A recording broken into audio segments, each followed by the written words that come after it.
Bom dia, boa tarde, boa noite para você que tá chegando aqui no canal Cima do Muro, e hoje vamos comentar um pouco sobre Santos e Mirassol. Santos que perdeu a oportunidade de vencer a partida e conquistar 3 pontos, fugir um pouquinho da zona de rebaixamento. Parece que a zona de rebaixamento tem um imã que consegue atrair o Santos, e o Santos ama flertar com esse perigo de ser rebaixado mais uma vez e encarar a Série B no próximo ano. Não dá para entender muito bem o porquê que o Santos tem esse tipo de atuação, justamente com o jogo em casa, com o apoio da sua torcida, o time completo descansado porque não jogou durante a semana, e tem um tipo de apresentação totalmente terrível, sofrendo um gol no primeiro tempo e lutando para empatar com depois um jogador a mais, não conseguindo virar o jogo, porque a qualidade dentro de campo é terrível. Bom, é uma frase que eu utilizo bastante aqui no canal, que é: o Santos está voltando às configurações de fábrica. Eu acho que os jogadores entenderam que eles não são tão bons assim e de repente eles acabam voltando um pouquinho para suas configurações originais. Iniciaremos comentando o lance mais horroroso do Santos, talvez, no início do jogo, que foi a perda do gol por parte do Gustavo Henrique, um moleque da Vila, que tem a oportunidade, acho que nos 5 primeiros minutos do primeiro tempo, recebe um passe brilhante do Neymar e não consegue concluir a gol. Cara, eu fico puto com os jogadores do Santos que tem essa mania de perder grandes oportunidades. E isso aqui mudaria totalmente o jogo. O Santos sairia na frente, conseguiria abrir o placar e conseguiria moldar, talvez, o que seria a partida, ou que provavelmente seria uma goleada, porque o time do Mirassol não tem nada demais, não é um time bem construído ou bem embalado, foi desclassificado da Libertadores, então tudo que nos resta é o Campeonato Brasileiro, e talvez essa seria uma grande oportunidade para o Santos conseguir pelo menos deixar o Mirassol na zona de rebaixamento e o Santos conseguir escapar. Mas se falando dos jogadores do Santos, a gente bem sabe que eles não têm essa capacidade de conseguir aproveitar as oportunidades. O jogador sai cara a cara com o goleiro e o que ele consegue fazer é dar um chute meia altura em cima do goleiro. Não faz o menor sentido. Cara, por que você não chuta rasteiro? Por que simplesmente você não desloca o goleiro? Mas é aquela, quando o time é ruim, os jogadores são ruins, o treinamento é ruim, tudo é ruim. Não dá pra esperar coisa boa, a gente sempre espera algo de diferente, algo de novo vindo do Santos, mas infelizmente o seu torcedor sempre recebe o mesmo, decepção atrás de decepção. E aqui, eu nem acho que seja o momento, ou pelo menos uma situação de crucificar o jogador, por ser moleque, novo, inexperiente, coisa parecida. Mas tem que ser cobrado. Uma situação como essa não pode acontecer, é ponto de, cara, você errou, vai pro branco, vai. Ah, mas começo do jogo, vai pro banco, não tem o menor cabimento você errar um tipo de gol desse. Assim como o Gabigol é muito cobrado em fazer gol, eu acredito que qualquer jogador do Santos que tem a oportunidade de fazer um gol claro, igual foi esse do Gustavo Henrique, tem que ser cobrado e tem que sofrer as consequências quando não consegue concluir.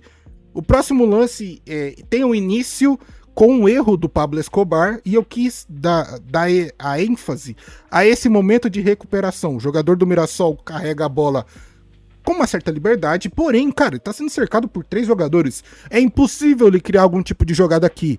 Mas se falando de Santos, ele consegue e joga a bola pro jogador no meio da grande área, ou antes da grande área, que chuta no meio do gol, e o senhor Gabriel Brazão não consegue fazer uma simples defesa.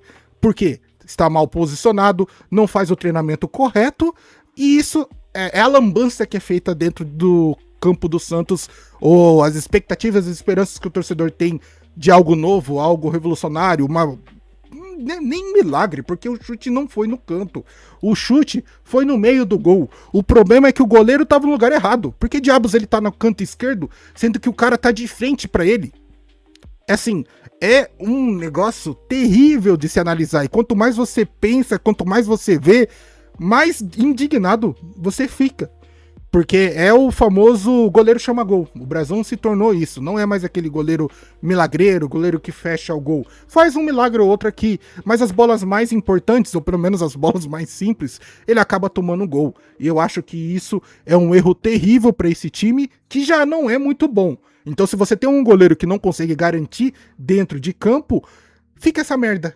Que é um jogo dentro de casa valendo 3 pontos e você só consegue 1. O outro lance polêmico que eu quero comentar com vocês é a expulsão do jogador do Mirassol proporcionada pelo roubo de bola do Neymar. Cara, achei que o Neymar conseguiu roubar a bola limpo e logo depois ele acaba recebendo, eu vou colocar com aspas, recebendo a carga, porque na minha opinião não foi falta. E a Edna, vendo a falta dentro de campo, ela dá o cartão amarelo, depois é chamada ao VAR e dá o vermelho. Por quê? Já que ela considera esse lance um lance de falta, por ser o último homem, não tem nenhum tipo de cobertura, é considerado falta penosa no sentido de cartão vermelho. Então, seguindo a regra e a avaliação da parte dela, é correto dizer que é um lance para expulsão. Minha opinião, não é um lance para expulsão. Não consegui ver uma alta carga em cima do Neymar que o fizesse ser deslocado ou receber essa falta. A gente bem sabe que o Neymar roubando essa bola não significa porcaria nenhuma, porque o Neymar não tem mais velocidade para justamente conseguir deixar o zagueiro para trás e chegar até o gol do adversário. Então, para ele é mais vantajoso, não diria simular, mas sim, como ele sentiu, acho que um raspão de mão nas suas costas, ele já desabou no chão. E a arbitragem foi na dele, vamos dizer assim. Não acho que foi falta, não acho que merecia expulsão, mas também não vou ficar aqui, assim, demonizando essa situação não, porque o Santos é desfavorecido por N motivos por parte de arbitragem. Então, nesse caso, ser favorecido, eu vou ficar de boa, vou aceitar numa boa, tamo junto e é nóis. O outro lance é o gol do Álvaro Barreal, que, sim, fez o básico, fez aquela de dominou, deslocou o goleiro e gol. Então, não tem muito do que se esperar ou se fazer desses jogadores do Santos que não conseguem fazer o mínimo. A gente sempre espera que eles consigam fazer algo bom para o time e que consigam desempenhar dentro de campo, mas, né, na verdade, nunca conseguem. Isso aqui acaba sendo extraordinário, isso aqui acaba sendo a exceção, quando o jogador tem a calma, tranquilidade de simplesmente deslocar o goleiro. O que sempre acontece é os chutes para a lua, chute que não faz o menor sentido, e o time do Santos, infelizmente, não consegue desempenhar dentro de casa, o que para mim não faz o menor sentido, porque a Vila deveria ser algo favorável e acaba sendo algo desfavorável para esse time.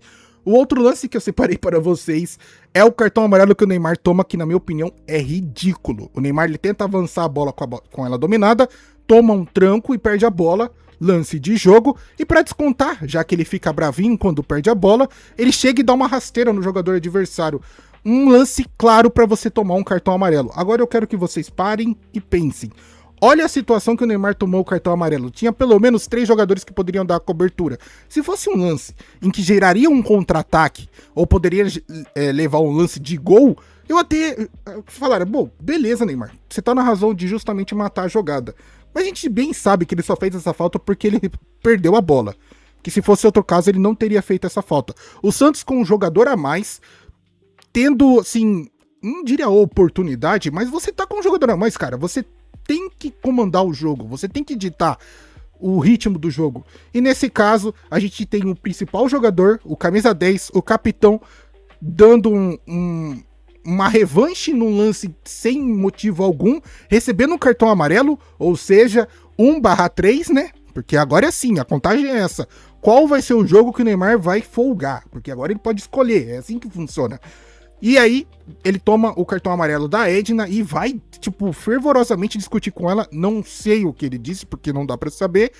Mas você como capitão, você como líder da equipe, confrontando a árbitra nesse sentido, eu acho totalmente desnecessário. E se de repente a Edna levasse em consideração dar o segundo amarelo pela fervorosidade do Neymar, eu não acharia ruim, porque isso não é algo digno vindo de alguém que tá com a faixa de capitão do time do Santos, cara. Eu espero de uma estrela, de alguém diferencial, algo totalmente diferente do que o Neymar de vez em quando faz. E isso eu acho muito ruim. Eu não tô cobrando que ele mude, porque não vai mudar, não adianta. Esse talvez seja o último ano do Neymar no Santos, então as atitudes que ele toma vão continuar sendo as mesmas, não vai mudar. Só que não dá pra ficar tendo esse tipo de atitude e de repente você perdendo a oportunidade de ajudar o seu time que você diz que ama. Porque a gente bem sabe o que vai acontecer nos próximos jogos. Próximo jogo contra o Corinthians, o Neymar vai tomar um cartão amarelo do nada.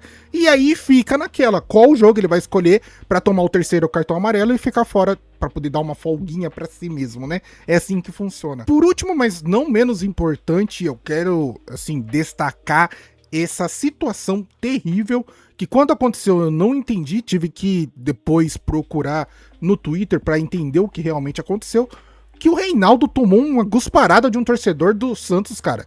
Assim, se tem alguém que bate palma pra esse tipo de atitude, Cara, você não é torcedor de verdade. Eu, como santista, me senti enojado por esse tipo de atitude vinda de um cara que tá com a camisa do Santos. Na minha opinião, o jogo deveria ter sido pausado. Como a câmera da transmissão pegou quem foi que deu esse guspe, o cara tinha que ser identificado e sendo retirado do estádio e ser banido de assistir qualquer jogo dentro do estádio, porque isso não é atitude de um ser humano.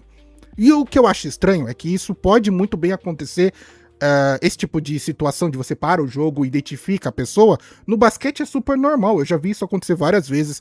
Quando algum torcedor, não é nem questão de agredir ou coisa parecida, tá falando merda até demais, sabe? Tá falando alguma coisa até demais. Acontece isso no basquete, que é pausa o jogo, o jogador identifica o torcedor é identificado e ele é retirado.